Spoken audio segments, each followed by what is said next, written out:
Hi, welcome to the GC education. और आज हम पढ़ने वाले हैं साइंस 2 का चैप्टर नंबर 1 जिसका नाम है हेरिडिटी एंड एवोल्यूशन। काफ़ी अच्छा चैप्टर है और आज वो हम पूरा का पूरा काफ़ी इजीली समझ लेंगे। चलिए तो शुरू करते हैं। तो देखिए, हेरिडिटी का मीनिंग होता है the transfer of biological character from one generation to the another generation by genes. ठीक है, यहाँ पे बोल क्या रहा है कि जब एक जनरेशन से दूसरे जनरेशन तक बायोलॉजिकल कैरेक्टर्स ट्रांसफ़र किए जाते हैं जीन्स के द्वारा, तो इस प्रोसेस को हम हेरिडिटी बोलते हैं। समझा या नहीं समझा? नहीं समझा तो यहाँ पे कुछ देखिए, यहाँ पे कुछ हार्ड वर्ड्स है लाइक बायोलॉजिकल कैरेक्टर जो हमें नहीं पता। अब देखो, बायोलॉजिकल कैरेक्टर मतलब क्या होता है? बायोलॉजिकल कैरेक्टर मतलब होता है, जैसे मेरा बायोलॉजिकल कैरेक्टर क्या होगा? ये स्किन्स है ना, ये मेरी आंखों का कलर, ये मेरे बालों का कलर या मेरे बाल का जो भी टाइप है ना। मतलब बायोलॉजिकल कैरेक्टर मतलब जो भी हमारा अपीयरेंस होता है वो कैसा है ना। जैसे कोई अभी डॉग है तो उसका बायोलॉजिकल कैरेक्टर कैसा होगा कि उसके जो भी हेयर का कलर होगा, जो भी उसका आइज़ का कलर होगा, वो उसका होगा बायोलॉजिकल कैरेक्टर। कोई कन्फ्यूज़न इसमें? बिल्कुल नहीं। अब ये जो हेरिडिटी है वो हम एक एग्जाम्पल से समझेंगे। अब यहाँ पे हमने एग्जाम्पल के लिए एक मदर कैट लिया है और एक किटन लिया है। अब देखिए, जैसे हेरिडिटी कहती है कि एक जनरेशन से दूसरे जनरेशन तक जब बायोलॉजिकल कैरेक्टर ट्रांसफ़र किए जाते हैं तो उसे हम हेरिडिटी बोलते हैं। तो यहाँ पे भी क्या हो रहा है कि ये जो मदर कैट है, मदर कैट के जो भी बायोलॉजिकल कैरेक्टर है, अब बायोलॉजिकल कैरेक्टर इसके क्या होंगे कि इसका एक वाइट फर है, मतलब वाइट कलर की जो भी इसके हेयर्स है, इसके जो भी आँखों का कलर है, इसके जो भी मतलब ये जो पंजा होता है ना, उसका जो भी कलर है, वो सारा जो भी बायोलॉजिकल कैरेक्टर है वो क्या हो रहा है बोलते, एक जनरेशन से दूसरे जनरेशन तक क्या हो रहा है? ट्रांसफ़र हो रहा है। पहली जनरेशन बोले तो कौन? वो मदर कैट। दूसरी जनरेशन बोले तो कौन? ये अपनी किटन। मतलब ये जो भी मदर कैट की जनरेशन है उससे दूसरे जनरेशन में बायोलॉजिकल कैरेक्टर्स क्या हो रहे हैं? ट्रांसफ़र हो रहे हैं। इसलिए ये जो मदर कैट है उसके जैसे ही लगभग सिमिलर ये किटन हमें दिख रही है, तो इसे ही हम क्या बोलते हैं? हेरिडिटी बोलते हैं। कोई कन्फ्यूज़न? कोई कन्फ्यूज़न नहीं।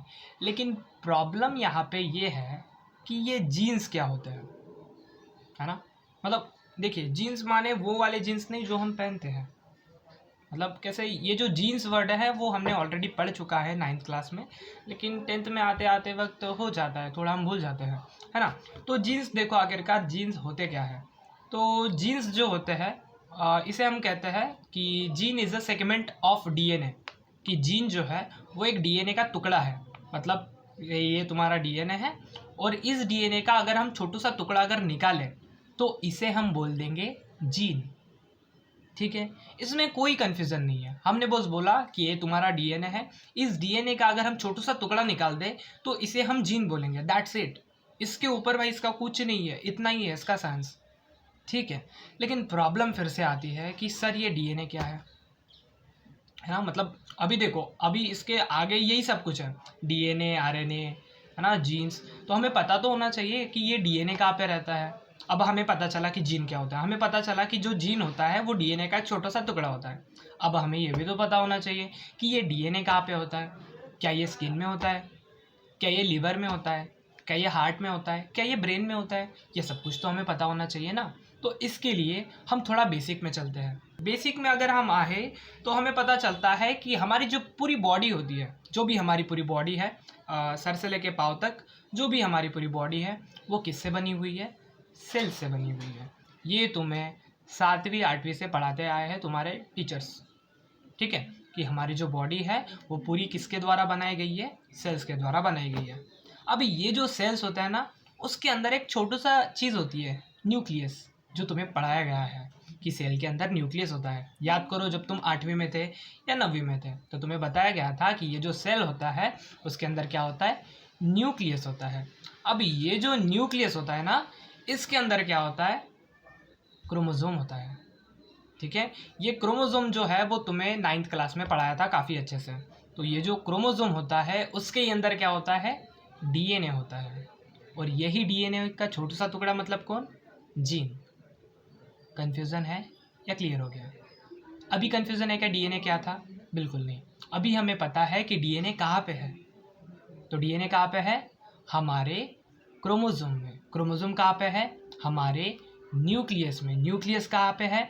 हमारे सेल्स में। और सेल्स कहाँ पे है? हमारे पूरे बॉडी में। क्योंकि हमारी जो पूरी बॉडी है वो तो न्यूक्लियस अपने सेल से ही बनी है ना। हमने यही तो पढ़ा है कि हमारी जो पूरी बॉडी है वो सेल्स के द्वारा बनाई गई है। और इन्हीं सेल्स के अंदर क्या है? न्यूक्लियस है। और इसी न्यूक्लियस के अंदर क्या है? क्रोमोसोम्स है। क्रोमोसोम के अंदर डीएनए, और डीएनए के अंदर छोटा सा टुकड़ा बोले तो जीन। कोई कन्फ्यूज़न है? बिल्कुल कोई कन्फ्यूज़न नहीं है। चलिए, तो अब हम समझते हैं डीएनए के बारे में कि आखिरकार डीएनए क्या होता है। तो देखिए, डीएनए का मतलब होता है डीऑक्सीराइबोज न्यूक्लिक एसिड, ये इसका लॉन्ग फॉर्म है। और डीएनए जो होता है वो एक प्रकार का डबल हेलिक्स स्ट्रक्चर होता है। अब ये डबल हेलिक्स स्ट्रक्चर मतलब क्या होता है? देखिए, जैसे ये दो स्ट्रैंड्स है ना, ये दो स्ट्रैंड्स है। अगर ये दो स्ट्रैंड अगर आपस में ऐसे हो गया है ना, ऐसे कुछ हो गया, तो इसे हम बोलेंगे डबल हेलिक्स स्ट्रक्चर। ठीक है, मतलब ज़्यादा कुछ कॉम्प्लेक्स नहीं है, एक ये बस स्ट्रक्चर का नाम है। ठीक है, उसके बाद देखिए, ये जो डीएनए होता है वो हमारी बॉडी की सारी इन्फॉर्मेशन रखता है कि हम कैसे दिखते हैं, हम कैसे ग्रो करने वाले हैं, और हमारी बॉडी कैसे फंक्शन करने वाली है। ये सारी इन्फॉर्मेशन डीएनए के पास होती है। ठीक है, उसके बाद यही जो डीएनए होता है वो एक पेरेंट से लेके चिल्ड्रन तक ट्रांसफ़र होता है। ठीक है, इसलिए जो पेरेंट्स के अंदर लुक्स होते हैं, मतलब जैसे पेरेंट्स दिखते हैं वैसे ही चिल्ड्रंस दिखते हैं। क्यों? क्योंकि उनका ही डीएनए किस में जा रहा है? चिल्ड्रंस में जा रहा है। That's it. ठीक है, उसके बाद ये जो डीएनए होता है वो आरएनए बनाने में भी मदद करता है। अब यहाँ पे एक नया वर्ड आ गया, आरएनए। अब आरएनए मतलब क्या होता है? आरएनए का अर्थ होता है राइबोज न्यूक्लिक एसिड। और जो तुम्हारा डीएनए होता है वो आरएनए बनाने में क्या करता है? मदद करता है। ठीक है, अब ये जो डीएनए है वो आरएनए भला क्यों बनाता है? तो ये बनाता है प्रोटीन सिंथेसिस के प्रोसेस के लिए। अब ये प्रोटीन सिंथेसिस क्या होता है, ये अगर हमें समझना है तो ये हम नेक्स्ट लेक्चर में काफ़ी इजीली समझने वाले हैं। फिलहाल ये इंट्रोडक्शन का पार्ट है, इंट्रोडक्शन लेक्चर है, तो फिलहाल हम उसे कवर नहीं करने वाले हैं। अगले लेक्चर में हम उसे काफ़ी इजीली समझने वाले हैं। ठीक है, तो ये जो डीएनए है वो क्या करता है? आरएनए बनाता है। और वो आरएनए क्यों बनाता है? ताकि ये जो आरएनए है वो प्रोटीन बनाने में मदद करता है। चलिए, अब उसके बाद हमें समझना है कि ये जो आरएनए होता है वो एक नहीं होता है, उसके काफ़ी अलग अलग प्रकार होते हैं। काफ़ी मतलब सिर्फ 3 प्रकार होते हैं। और पहला उसका प्रकार होता है एमआरएनए, दूसरा उसका प्रकार होता है टीआरएनए, और तीसरा उसका प्रकार होता है आरआरएनए। ठीक है, अब सबके कुछ ना कुछ मीनिंग होता है। जैसे एमआरएनए को हम बोलते हैं मैसेंजर आरएनए। ठीक है, दूसरा आरएनए जिसे हम टीआरएनए बोलते हैं उसका नाम होता है ट्रांसफर आरएनए। और तीसरा आरएनए जिसे हम बोलते हैं आरआरएनए, उसका नाम होता है राइबोसोमल आरएनए। अब ये क्या काम करते हैं, कैसे काम करते हैं, नेक्स्ट लेक्चर में हम देखेंगे।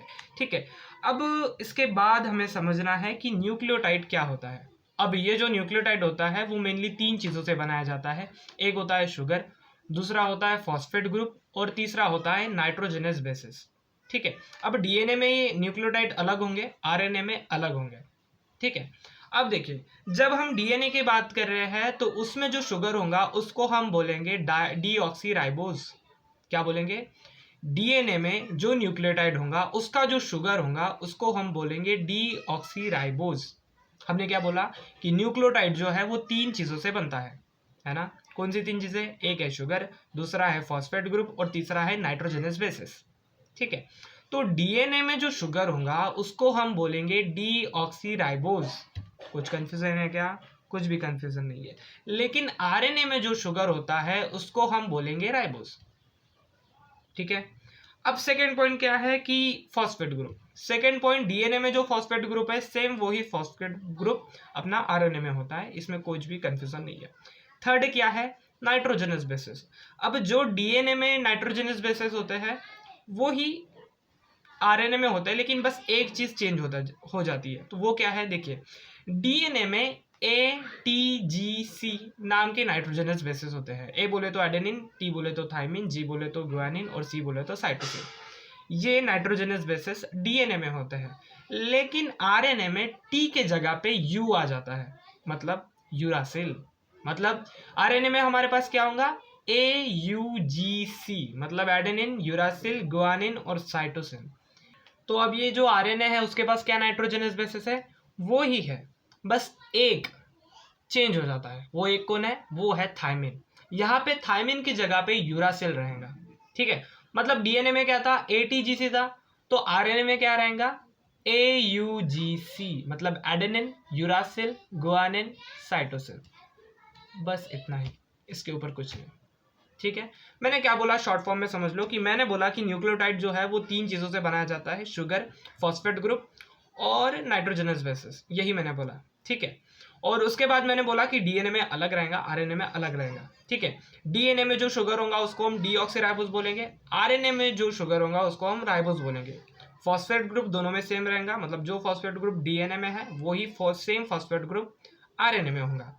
उसके बाद हमने बोला कि जो डीएनए होता है उसके पास जो नाइट्रोजनस बेसिस होते हैं वो होते हैं ATGC, मतलब एडेनिन, थाइमिन, गुआनिन, साइटोसिन, और आरएनए के पास जो नाइट्रोजनस बेसिस होते हैं वो होते हैं AUGC, मतलब एडेनिन, यूरासिल, गुआनिन और साइटोसिन।